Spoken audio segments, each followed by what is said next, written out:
In 1900, Los Angeles was the 36th largest city in America, smaller than Allegheny, Pennsylvania, smaller than Worcester, Massachusetts. 102,000 people living in a settlement that had no navigable river, no natural harbor, no coal deposits, no iron ore, and an annual rainfall so low that the grass turned brown by June. 50 years later, it was the fourth largest city in the nation, the oil capital of the Western Hemisphere, the aerospace capital of the planet, and the entertainment capital of the world. No city in modern history has grown that fast from that little, and no city has ever been quite so candid about the method. Los Angeles did not grow because of what it had. It grew because of what it took. The taking started with water, but before the water, there was almost nothing. Los Angeles was founded on September 4th, 1781 by 44 settlers, 11 men, 11 women, 22 children, who had walked nearly 1,000 miles north from the Mexican province of Sonora. They were Spanish, indigenous, African, and mestizo, recruited by the colonial governor Felipe de Neve because experienced farmers from the arid provinces of New Spain were the only people who might know how to coax food out of a landscape with no summer rain. The pueblo they built was a cluster of earthen-roofed huts made of willow branches laced with tule grass. A census taken 2 months later recorded it as a village. It would remain a village, or something close to one, for 100 years. When California became a state in 1850, Los Angeles had fewer than 2,000 residents. As late as 1870, it was still a ranching town of fewer than 6,000, its economy built on cattle hides and wheat, its reputation in the rest of the country roughly equivalent to nowhere. The transformation began with a man who had never gone to school. William Mulholland arrived in Los Angeles in 1877, an Irish immigrant who had worked as a sailor, a lumberjack, and a well digger before he drifted into the office of the city's private water company and talked his way into a job as a ditch tender. He was self-taught in everything: engineering, geology, hydraulics, the kind of man who read technical manuals the way other men read dime novels. Within a decade, he had worked his way up to superintendent. By the time the city bought out the private water company in 1902, Mulholland was the most indispensable man in Los Angeles, which meant he was also the most dangerous, because he understood something the city's boosters preferred not to say aloud. The Los Angeles River could not support a city of more than about 250,000 people, and 250,000 people was not enough to become what Los Angeles wanted to become. What Los Angeles wanted to become was San Francisco's equal. And in 1904, with the population pushing past that 200,000 mark and a drought tightening around the basin, Mulholland began looking east, across the Mojave Desert, toward the Owens Valley, a slender agricultural paradise 233 miles away, fed by snowmelt from the Sierra Nevada. The water there was clean, cold, abundant, and belonged to other people. What happened next is one of the great real estate operations in American history, and it involved men whose names are still on the streets of Los Angeles. Fred Eaton, a former mayor and Mulholland's old boss, traveled to the Owens Valley posing as a rancher and quietly bought up land and water rights for the city, using tactics that ranged from charm to outright deception. He told farmers he was buying property for a cattle ranch.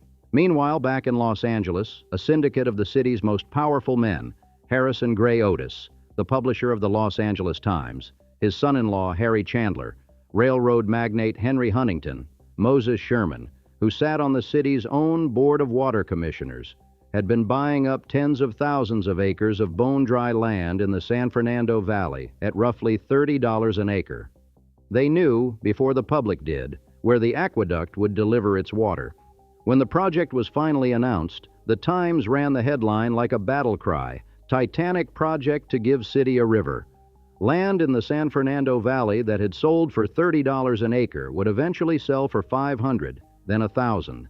The insiders made fortunes. The Owens Valley farmers felt, with considerable justification, that they had been swindled. In 1905, Los Angeles voters approved a $1.5 million bond issue to purchase the water rights. The project also had the backing of President Theodore Roosevelt, who saw it as a model of his progressive agenda, the greatest good for the greatest number. The Owens Valley farmers, who had been seeking federal funding for their own irrigation project, found their hopes quietly strangled by political connections they never saw. The Bureau of Reclamation, which had been studying the valley's irrigation potential, was persuaded to stand down. By the end of 1905, Eaton and Mulholland had, through a combination of political influence, bribery, and deception, acquired enough land and water rights to block any competing project. In 1907, voters approved another $23 million to build the aqueduct itself. That was an astonishing sum for a city that size, the equivalent of roughly $700 million today, and it made the Los Angeles Aqueduct the largest single water project in the world at the time, second in the public imagination only to the Panama Canal. Mulholland directed the construction personally. 4,000 laborers dug through the desert with dynamite, mule teams, and the newly invented Caterpillar tractor. They cut 142 tunnels through mountains, totaling 52 miles underground. They laid 12 miles of inverted steel siphons, 24 miles of unlined conduit, and 97 miles of covered conduit. They strung together a system of 5 storage reservoirs, and the entire apparatus, 233 miles of it, was designed so that water would flow from the Sierra Nevada to the San Fernando Valley by gravity alone. No pumps, no engines, just the slope of the earth. On November 5, 1913, an estimated 30,000 people gathered at the terminus in Sylmar to watch. Mulholland opened the gates. Water cascaded down the spillway into the valley for the first time. He turned to the crowd and said 5 words that became the most famous sentence in the history of Los Angeles. There it is. Take it. They took it, and then they took everything else.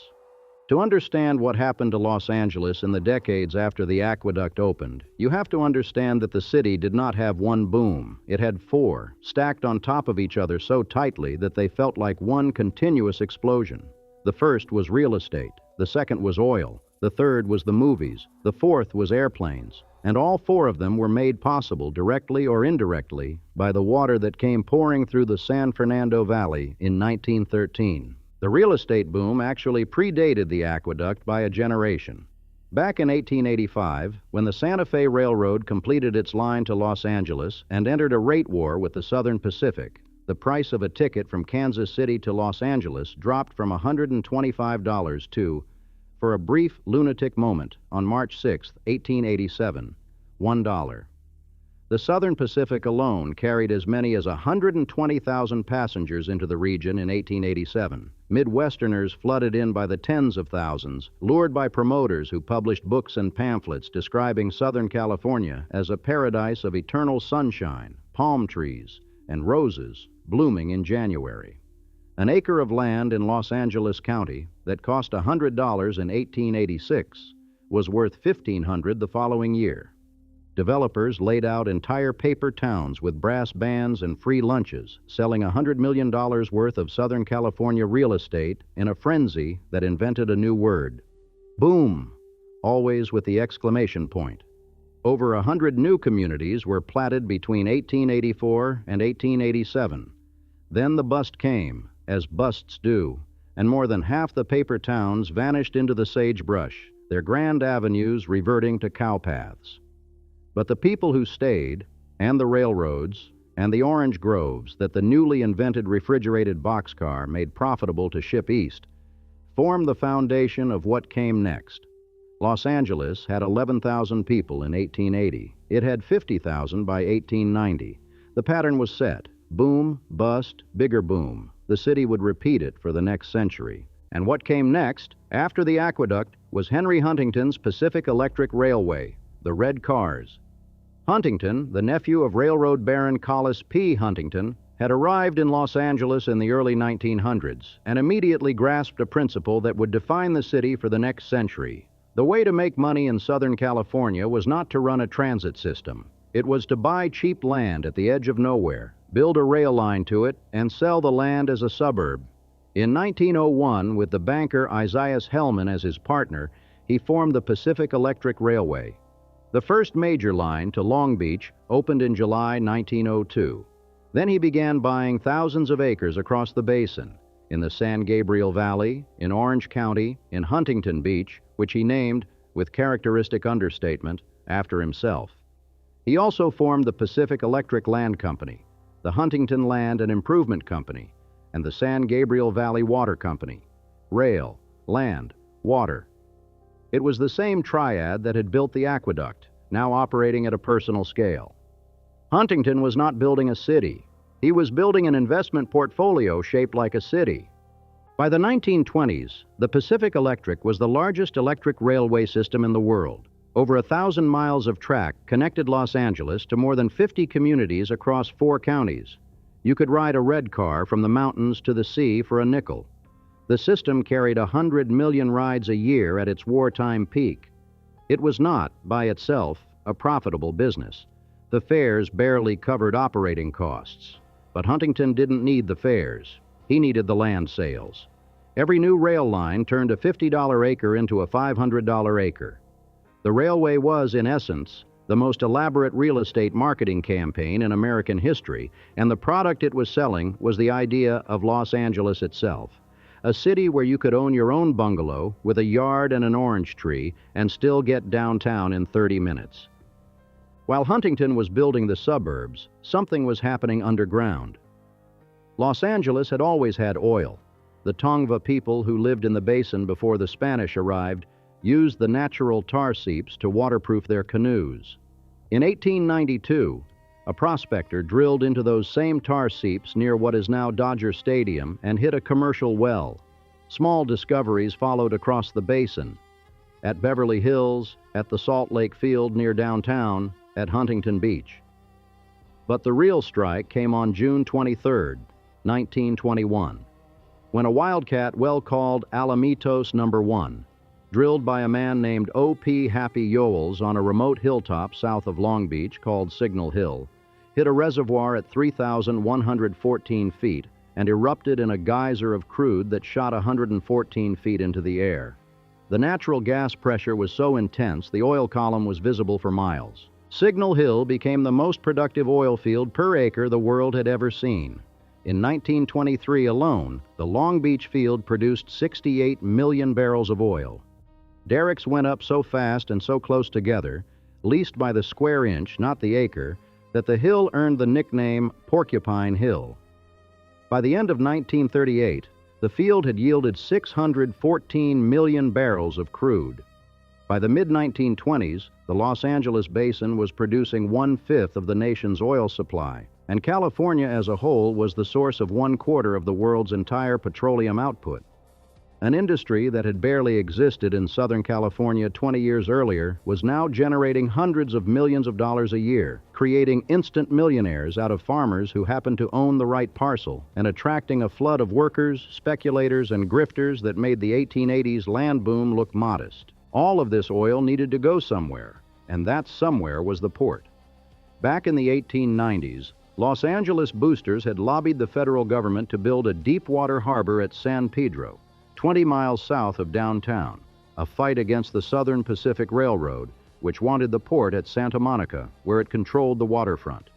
The city won, and by the 1920s, the port of Los Angeles was one of the busiest on the Pacific coast, shipping oil and citrus and manufactured goods to the world. The city had manufactured its own water, its own harbor, and now its own wealth. It was a place that refused to accept the limitations of geography. The oil was underfoot. The movies had come from the sky, or more precisely, from New Jersey. In the early 1900s, the American film industry was concentrated in New York and New Jersey, tightly controlled by Thomas Edison's Motion Picture Patents Company, which held most of the key patents and aggressively sued independent filmmakers who tried to operate without a license. Producers began slipping west to get beyond Edison's effective reach. Southern California offered 3 things that New York could not. Sunshine 300 days a year, which mattered enormously when all filming required natural light. An astonishing variety of landscapes, desert, mountains, ocean, forest, all within an easy drive, and labor costs that were 25 to 50% cheaper than the East Coast. The first production crew arrived in the Los Angeles area in 1907. D.W. Griffith shot the first film in the neighborhood of Hollywood itself in 1910, the same year that Hollywood, struggling with its water supply, voted to be annexed by Los Angeles in order to share in the bounty of the aqueduct. By 1915, more than 60% of American film production was centered in Hollywood. By the 1920s, the studios, Paramount, Warner Brothers, MGM, Fox had become the dominant cultural export of the United States and among the largest employers in Los Angeles. The Biltmore Hotel, which opened on South Grand Avenue in October 1923 as the largest hotel west of Chicago, became the social center of the new movie aristocracy. Designed by the New York firm Schultze and Weaver, the same architects who would later build the Waldorf Astoria, the Biltmore cost $10 million and had over 1,500 rooms, a concierge on every floor, and a radio hookup in every room. Gloria Swanson held court in its ballrooms. The Gold Room operated as a speakeasy during Prohibition, with a hidden door on Olive Street for discreet escapes. In 1927, the Academy of Motion Picture Arts and Sciences was founded at a luncheon in the hotel's Crystal Ballroom. 8 of the first Academy Award ceremonies were held in the basement nightclub, the Biltmore Bowl, which was, at the time, the largest nightclub in the world. Downtown Broadway became a theater district to rival anything in the country. The $1 Million Theater opened in 1917 at the north end of the Strip. The ornate movie palaces that followed, the Los Angeles Theater, the Orpheum, the United Artists Theater, built in Spanish Gothic style in 1927, and briefly the tallest building in the city, were designed to make audiences feel that they were stepping into the films themselves. William Mulholland, whose office was inside the $1 Million Theater building, could have looked out his window and watched the city his aqueduct had made possible, turning itself into the dream factory of the 20th century. But Mulholland, by 1927, was running out of luck. The city kept growing. It doubled in the 1920s alone, passing 1.2 million by 1930, making it the 5th largest city in the nation, and the aqueduct, as vast as it was, could not keep up forever. Mulholland pushed for more water, more storage. The city kept buying water rights in the Owens Valley, and as it diverted more and more of the river, the valley began to die. Owens Lake, which had once covered 100 square miles and was 30 feet deep, began to shrink. It would be completely dry by 1926, leaving a flat expanse of salt and alkali that would become one of the worst sources of dust pollution in the United States. In 1924, during a savage drought, the Owens Valley finally broke. The farmers and ranchers who had watched their lakes and irrigation canals dry up over the previous decade armed themselves with 500 pounds of dynamite and blew up a section of the aqueduct. Los Angeles responded with mounted police and armed guards. The Times called it terrorism. The farmers called it self-defense. By 1928, the city owned 90% of the water rights in the Owens Valley. Agriculture in the region was effectively dead. The whole affair, the secret land purchases, the political manipulation, the destruction of a farming community to feed a distant city's ambition, would be fictionalized decades later in Roman Polanski's Chinatown, a film that treated the water story as a parable of American corruption. The reality, as always with Los Angeles, was more tangled than any screenplay could contain. And then came March 12th, 1928. Just before midnight, the St. Francis Dam, a 205-foot concrete gravity dam that Mulholland had designed and built in San Francisco Canyon, 30 miles northwest of downtown, collapsed without warning. 12 billion gallons of water tore down the canyon in a wall 140 feet high, carrying 1,000-ton blocks of concrete like rafts. The flood roared for 54 miles, obliterating the towns of Castaic Junction, Fillmore, and Bardsdale before emptying into the Pacific Ocean near Ventura 5.5 hours later. The official death toll was 450. The actual number was certainly higher. Bodies were found for years afterward, and many of the dead were migrant farm workers who were never officially counted. At the coroner's inquest, Mulholland accepted full responsibility. "I envy the dead," he said. The jury did not recommend prosecution, but declared that the construction of a municipal dam should never again be left to the sole judgment of one man, no matter how eminent. Mulholland retired. He spent his last years in relative obscurity, and when he died in 1935, the man who had done more than any other individual to create modern Los Angeles was largely forgotten. His name remained on a winding road in the Hollywood Hills, Mulholland Drive, and on the memory of water. The city, of course, did not stop. Cities built on ambition rarely do. The fourth boom arrived on wings. In 1920, Harry Chandler, the same Harry Chandler who had made a fortune off the San Fernando Valley land deals, persuaded a young engineer named Donald Douglas to open an aircraft company in Los Angeles. Douglas rented space in an abandoned movie studio in Santa Monica and started building planes. Jack Northrop opened his first airplane company in Los Angeles in the 1920s. The Lockheed brothers set up shop in Hollywood in 1926 and later moved to Burbank.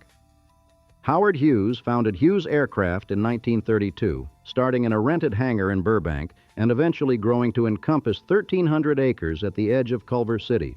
Southern California had what the nascent aviation industry needed: flat land for runways, clear weather for test flights, a pool of skilled craftsmen who had learned their trades in the movie studios, carpenters, electricians, metal workers, and a culture that considered audacious engineering projects to be perfectly normal.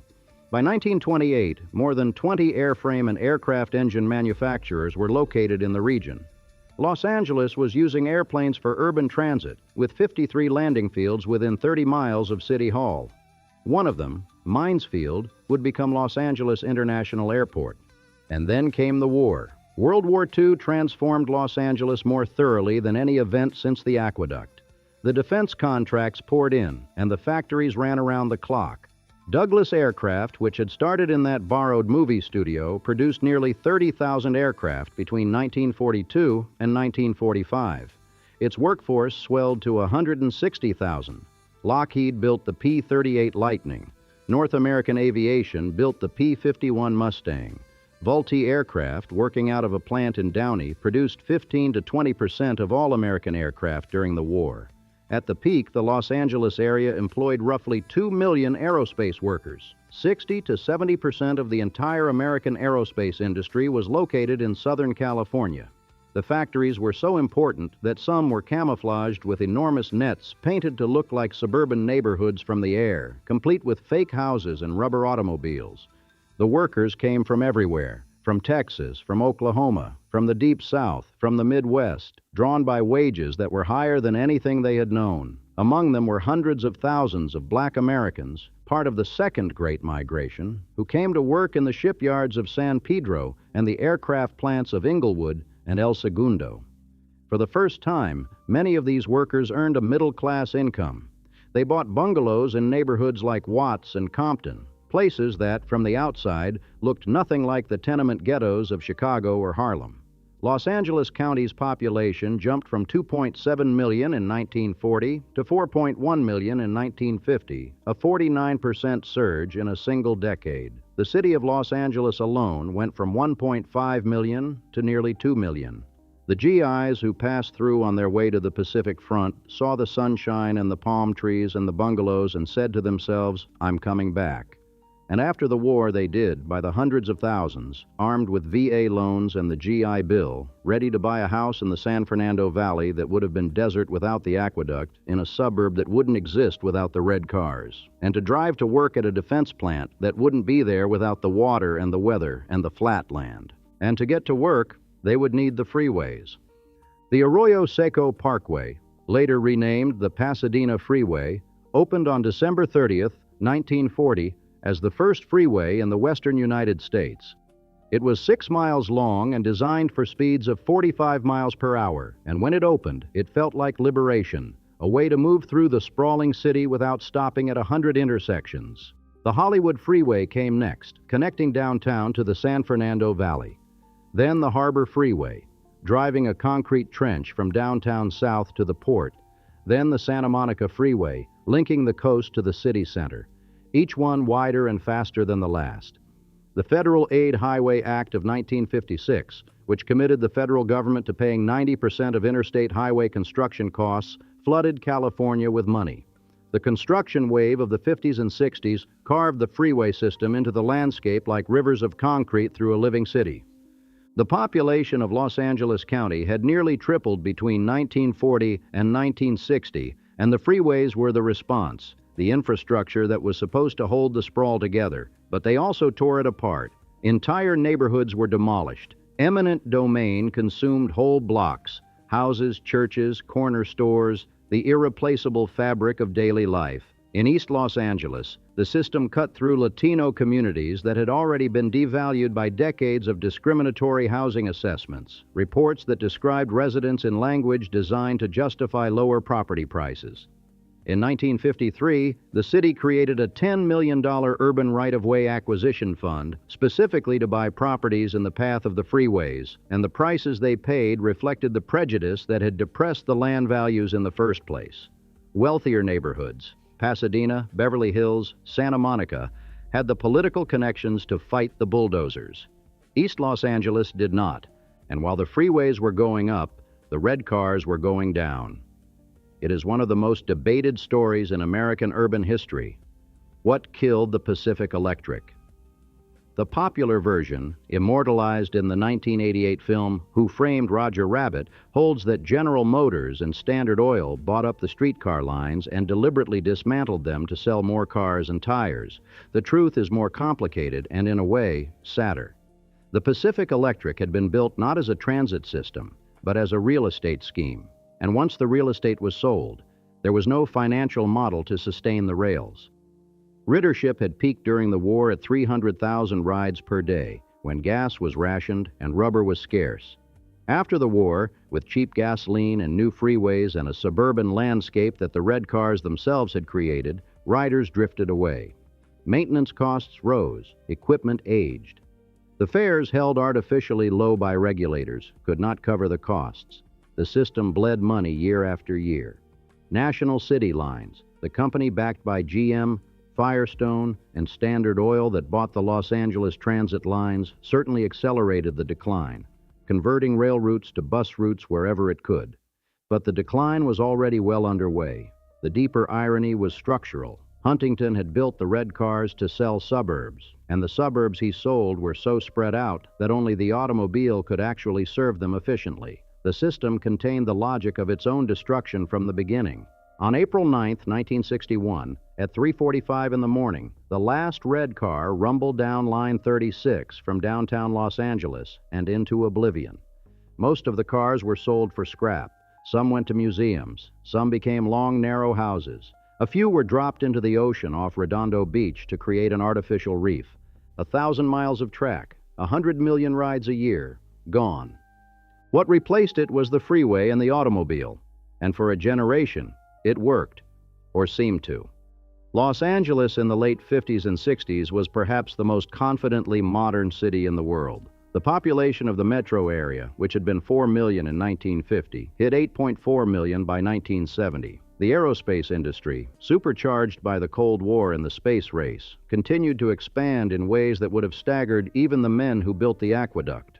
Lockheed built the U-2 spy plane and the SR-71 Blackbird in Burbank, aircraft so secret that the workers who assembled them could not tell their families what they did for a living. Hughes Aircraft became one of the largest industrial employers in California. Its 1,300 acres in Culver City devoted to radar systems, guided missiles, and electronics that went into every American fighter jet. North American Aviation, working out of plants in Inglewood and Downey, built the engines for the Apollo program that would put men on the moon. Employment in Los Angeles County's aerospace sector topped 127,000 jobs by 1990. The entertainment industry was recession-proof. The weather was still perfect. The houses were still cheap, at least by the standards of what they would become. And the freeways, when they were new, really did move. But underneath the confidence, the fractures were deepening. Los Angeles had always been a segregated city. Restrictive covenants and redlining had confined black families to specific neighborhoods for decades. The wartime migration that had brought hundreds of thousands of black workers to the defense plants had created a large, proud community in South Central and Watts, but the post-war boom had largely passed them by. Employment opportunities shrank as manufacturing moved out. Schools deteriorated. Police harassment was constant.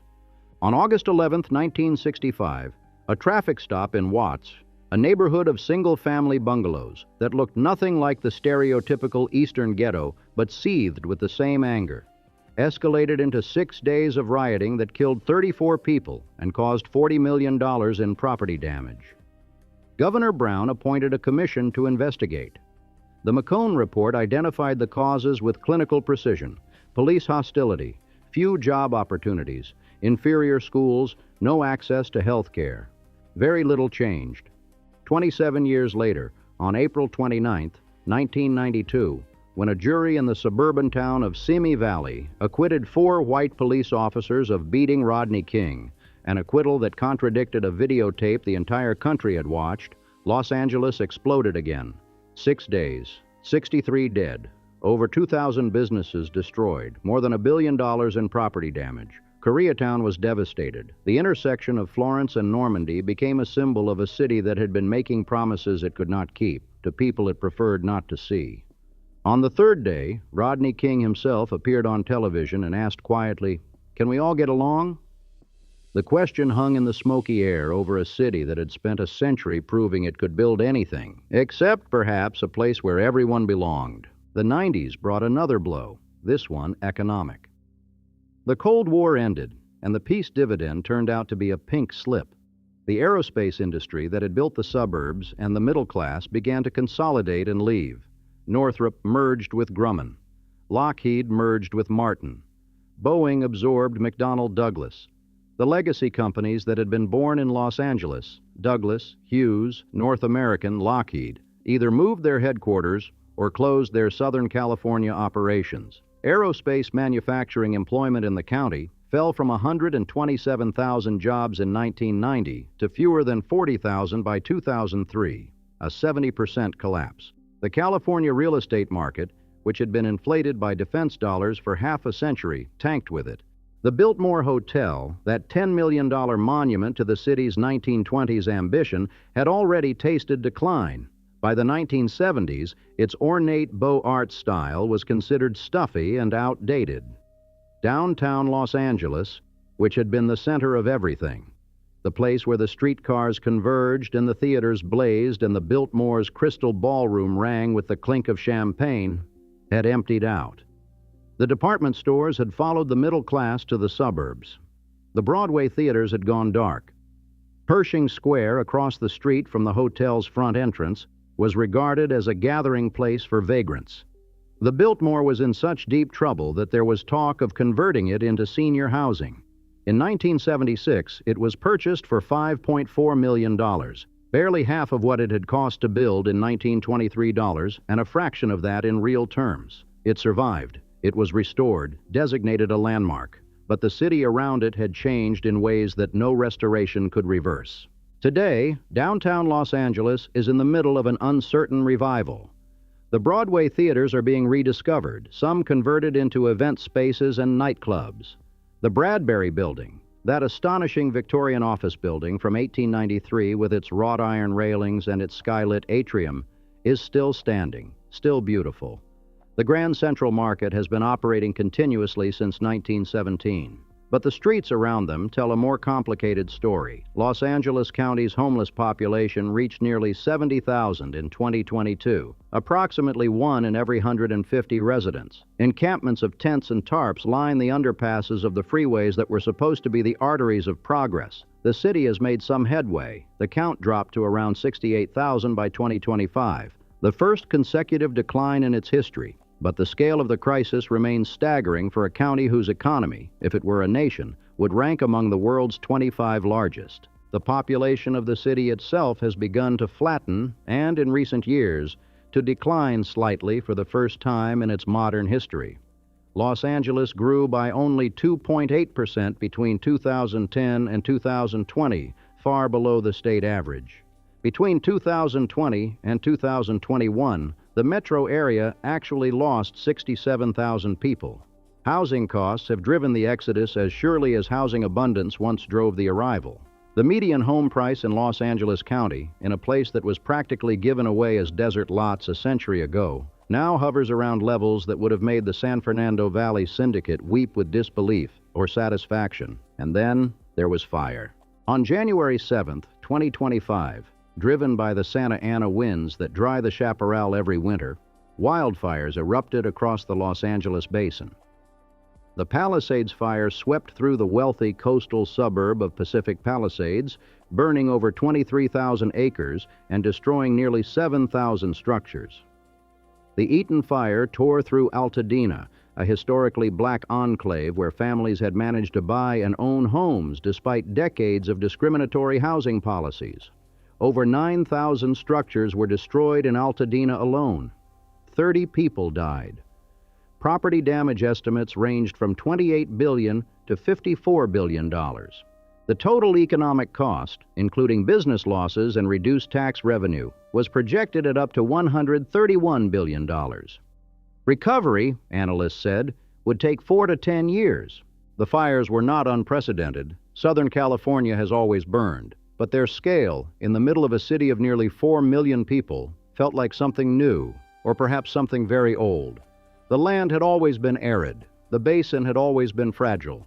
The city had always depended on water imported from somewhere else, and when the water wasn't there, in the reservoirs, in the fire hydrants, in the systems that were supposed to hold against the wind, the fragility was exposed with a brutality that no amount of engineering could disguise.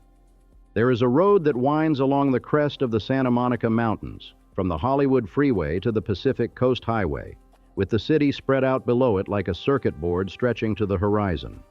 It is called Mulholland Drive, named for the man who brought the water that made all of it possible.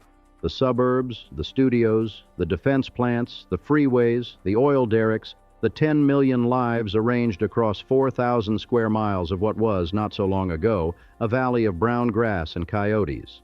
On a clear day, you can see from the San Gabriel Mountains to the ocean, and the sheer improbability of the place hits you all at once. That anyone looked at this basin and decided to build a world capital here, and that they did it not once but 4 or 5 times, importing a new reason to exist every time the old one ran dry. Mulholland Drive is narrow and winding and poorly lit at night, which is fitting.